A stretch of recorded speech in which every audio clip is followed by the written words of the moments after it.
Okay, today we're going to talk about how energy really helps you communicate. Have you ever sat in the car next to someone who just put off a very chilly vibe and you asked if anything was wrong and they said, "No, I'm fine, why?" But you just sensed they were ticked off or otherwise upset in some way? It made for a very uncomfortable drive, didn't it? That person was putting off energy and you were picking it up. Those kinds of situations can make you doubt yourself or make you unsure of how to respond. When a person's physical energy doesn't match their facial expression, it can feel very incongruent. It creates discomfort and makes for inauthentic communication, which is our goal. Now, you're not going to be able to get anyone else to admit something they don't want to admit to, or admit to a feeling that they're not ready to face. There's many times that people are clearly angry, but for some reason that doesn't fit their picture of the type of person they are, so they'll deny it. Have you ever listened to someone's conversation and commented, "Wow, you sound really angry," and they snap back, "I am not angry." Alrighty then, you say, and you just back off. And that's the best thing to do in that situation, because trying to convince someone that they're angry or scared when they're not ready to face that, it really never ends up well. That's one reason that it's important for you to be clear about how you are feeling and to be aware of the energies around you. That way you can avoid getting into uncomfortable conversations and unnecessary arguments if you pick up cues and respond accordingly. Here's a couple of exercises you can do to increase your sensitivity to the energy of others. One is just to decide one day that you're going to pay attention to how you feel around other people. These can be very subtle energies, but once you begin to pay attention, you'll feel differences. You may feel comforted and familiar next to someone you hardly know. Perhaps you feel sexual or embarrassed with a person in a meeting.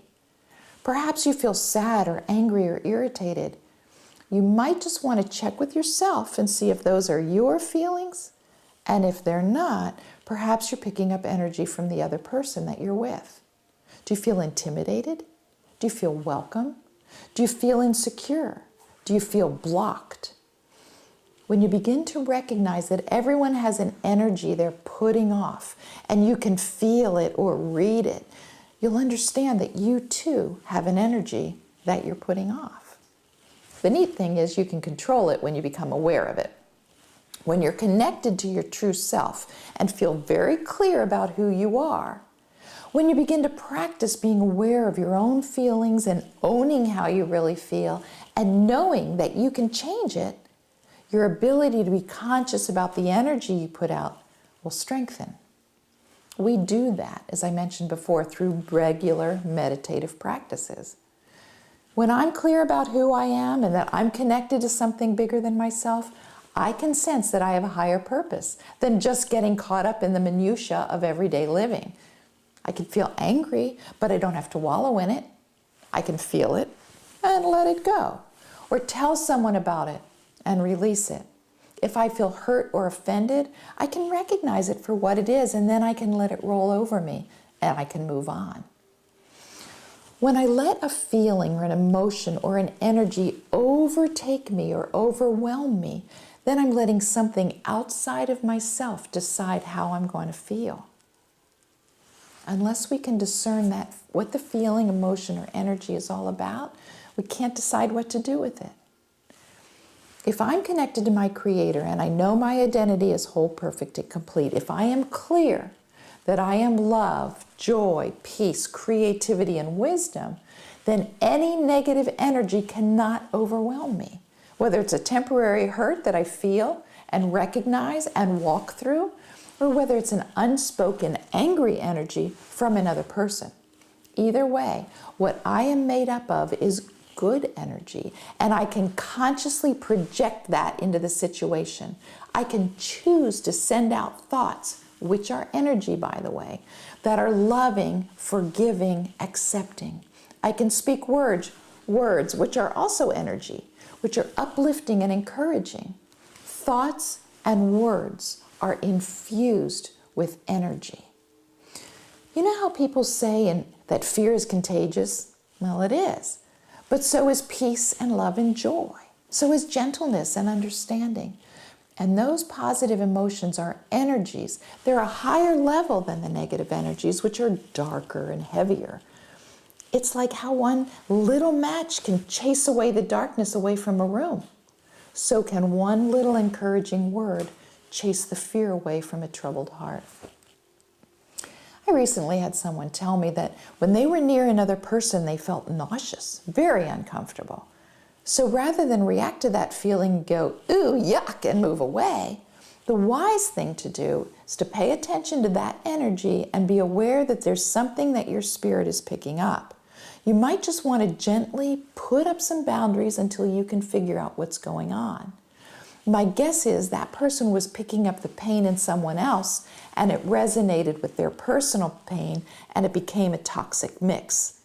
In such information, it's just information, so don't ignore it. Use the information to either guide your conversation or find someone else to talk to. Have you ever been next to someone who made you actually feel creepy?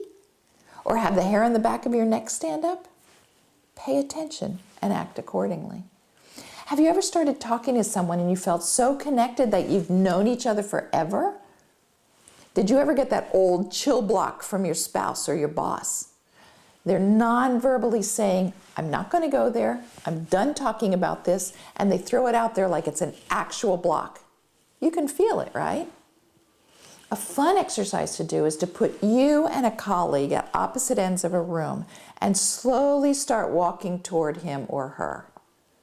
Know that when you feel that they're energetically telling you it's enough, or stop when you feel them telling you that, you feel the energy getting thicker or heavier.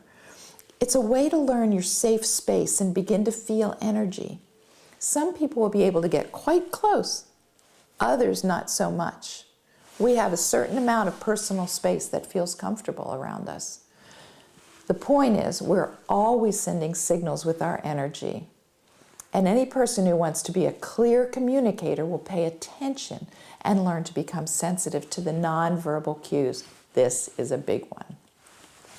My dogs are always communicating nonverbally.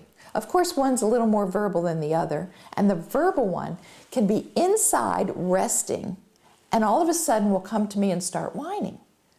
And I know that that usually means that her sister is sitting outside the door waiting to be let in.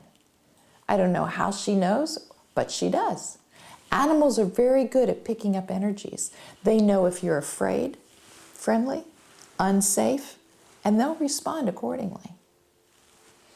We tend not to be so sensitive to our energies because we have other ways of communicating. We talk, we act. We often have a difficult time being still. But when you cultivate that skill through meditation, you'll become more aware of everything going on inside you and around you, and you'll be able to use that information to communicate better. I often tell people to imagine that the energy around you is like a colored cloud. What color would it be? Can you expand it? Can you change it?